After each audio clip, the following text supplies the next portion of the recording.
Urbano de Loya, nuestro padre, nos llevó con sus crónicas a recorrer las calles de Puebla, narrando durante más de una década la vida cotidiana y los hechos heroicos de esta ciudad. Ahora, 30 años después, nosotros continuaremos su legado y crearemos con ustedes uno nuevo. Yo soy Luzaida de Loya. Yo soy Guillermo de Loya. Y esto es Puebla de nuestros amores. Vamos a platicar del teatro principal. ¿Qué te parece? Por supuesto. Además hay que decir que don Ariel es un gran charlista. Y es un charlista muy ameno, además. O sea que este podcast, este episodio amenaza con estar muy bueno, como siempre. Pero bueno, especialmente porque tenemos un gran conocedor, sobre todo, y un gran platicador de las enseñanzas de Puebla. Luzaida, pues ¿cómo empezamos? Porque seguramente vas a decir lo tuyo. Vamos a empezar por el principio, ¿no? En el pleonasmo del Oyesco. A ver, Ariel, antes de existir los teatros, existían los llamados corrales de comedia. Así es. Y se cuenta la crónica que en la Puebla de nuestros amores, por ahí a finales del siglo XVII, un carpintero de nombre Juan Gómez Melgarejo, que era muy aficionado al teatro, realizó sus propias puestas en escena en lo que era su casa, que según investigué es en la 3 Poniente y 3 Sur, ¿no? Donde estaba un banco, estuvo un banco mucho tiempo. Ahí fue el primer corral de comedias, pero pues no faltaron los envidiosos y que no les gustaba que fuera ahí. Y más o menos en 1613, el alcalde mayor de la Puebla manda a cerrar ese espacio. Eso ocasionó que los poblanos, que sí les gustaba el teatro, que sí les gustaba asistir al corral de comedias, pues se quejaran, y ahí empieza la vida del teatro principal, porque el virrey concede licencia a Puebla de construir un teatro, ¿no? Con la condición de que se contribuyera con 6 pesos de cada representación para el Hospital de Indios de San Roque. Así es. Entonces, ese teatro es inaugurado en 1761. A ver, ya, cuéntanos. Ese es el teatro que todo mundo dice es el teatro activo más antiguo de América, nuestro teatro principal. Así es. 263 años de existencia en pie. Bueno, quitando la parte del incendio, obviamente. Ah, sí, ahorita vamos a hablar del incendio, porque le ha pasado de todo a nuestro teatro. Pero sí, son 263 años. Hasta unos buenos fantasmas al ojo. Ah, no, ha de haber bastantes fantasmas, ¿no? Pues un lugar que se presuma que tiene cierta... Abolengo debe de tener sus propios fantasmas, y no de la otra manera, pues así como que simplón. Decían que pasaba por ahí, que si aparecía en escena La Llorona, que si aparecía una niña, que si corría, que si subía. En todos los edificios viejos aparece una niña. No, tiene que haber. En el más allá las alquilan por mayor. Tiene que haber, y además que una que presuma así con toda la dignidad de la antigüedad y toda esa cosa. Tiene que tener un fantasma. Tiene que tener su fantasma. Bueno, don Ariel, a mí a los 16 años que representamos la obra de Rabindranath Tagore me dejaron encerrado en el camerino. Y yo creo que han de haber sido mis amigos, pero ellos juran hasta el momento que no fueron. Entonces yo creo que sí fue la niña.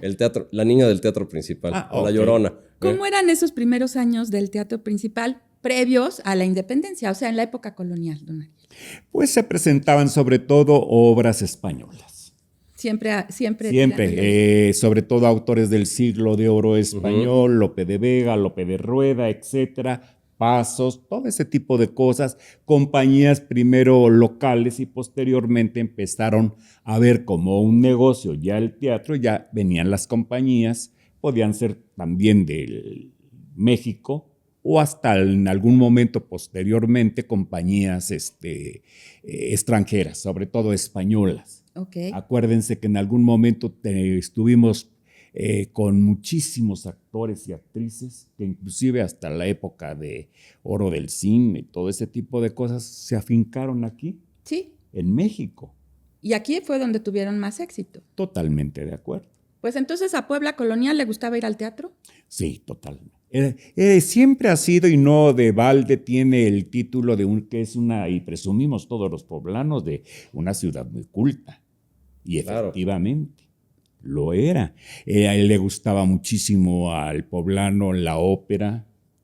Las zarzuelas, ¿no? Clásica, la zarzuela. Bueno, eso ya es posterior, con las compañías de los Plácido Domingo y Pepita Envín. Pero en este tiempo eran obras españolas. Obras españolas. Siglo XVIII, más o menos, 50 años antes del periodo independentista. ¿Cómo se vivía ese teatro alrededor de los 1780 más o menos?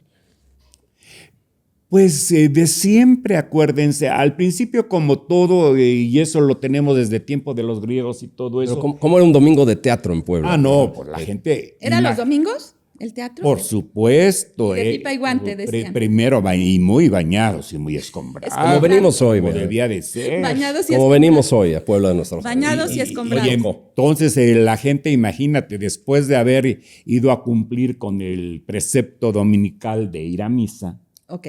la vuelta que se daba en el primer cuadro de la ciudad, posteriormente llegaba uno a casa, comía, y qué mejor diversión que ir al teatro. O sea, el teatro en la tarde, ¿no? En la tarde, Ok. claro. Ujú. Sí, todavía no había la moda de las matinés y todo No, ese tipo de cosas. Sí. Y no olvidemos que no había cine, no había radio, no había nada. No había mayor diversión que asistir a un teatro. Claro. Y sobre todo que posteriormente nos fuimos llenando de teatros. Bueno, no llenando, pero sí fueron existiendo Ok. teatros. Pero el principal como tal y como corral de comedias y todo ese tipo, pues, ¿a dónde vas?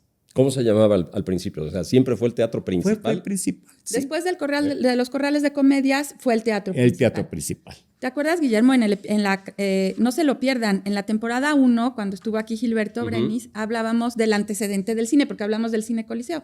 Y pues nos tuvimos que remitir al teatro, y así era. Los domingos, las familias poblanas iban a misa a catedral, se paseaban por el Zócalo y luego iban al teatro. Ya luego fue el cine. Pero Luego fue el cine, así es. En este tiempo era el teatro. Pero ya te está yendo muy adelante. Digo, estamos Claro. hablando que... Bueno, vámonos a la independencia. Pero aterrizamos, sí, más o menos a ese periodo de 1810, donde el teatro cierra. Tiene un periodo de cierre entre 1810 y 1814, porque se decía en los poblanos que cómo era posible abrir un teatro en esos tiempos, que sería una ofensa a Dios.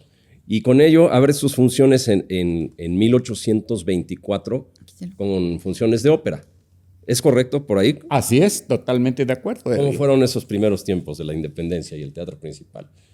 Pues Poca actividad, a fin de cuentas. poca actividad, pero no se dejó de trabajar, Ok. que eso era lo importante. Ujú. De alguna manera, inclusive vamos a ver posteriormente que después de la batalla del 5 de mayo y todo eso, sí había funciones y había funciones todos los jueves, etc. Pero eso creo que me estoy adelantando. No, un no, poco. no. Pero en 1810, ¿sí cierra o disminuye? Cierra una temporada muy corta. No fue de 1810 a 1814. Digamos que se mantuvo con disminución de actividad. nada más. Disminución y eventualmente de ahí tenía que haber alguna cosa.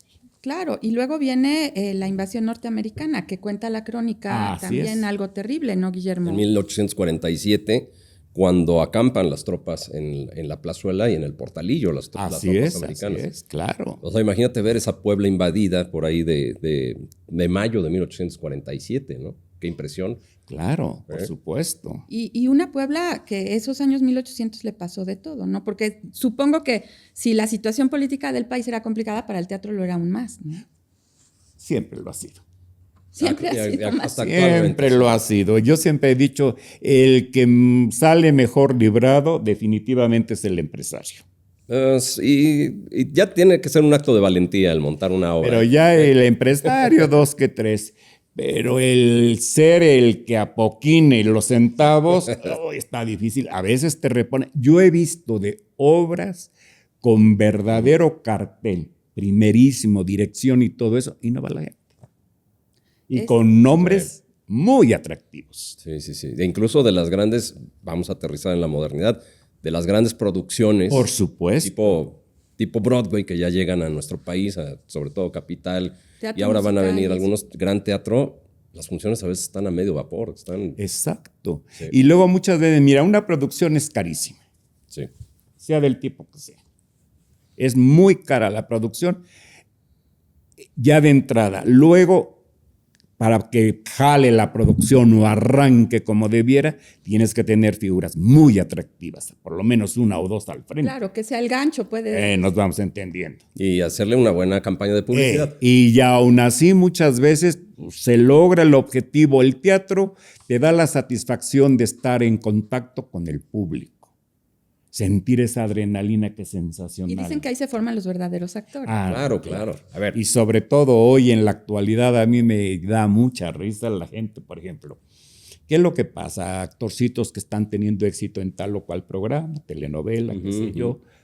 Hay un grupo de productores que están en combinación y ¡pum! Ahí van las primeras figuras y son gente que jala mucha gente, mucha público, ¿no? Pero trabajan a base de micrófono.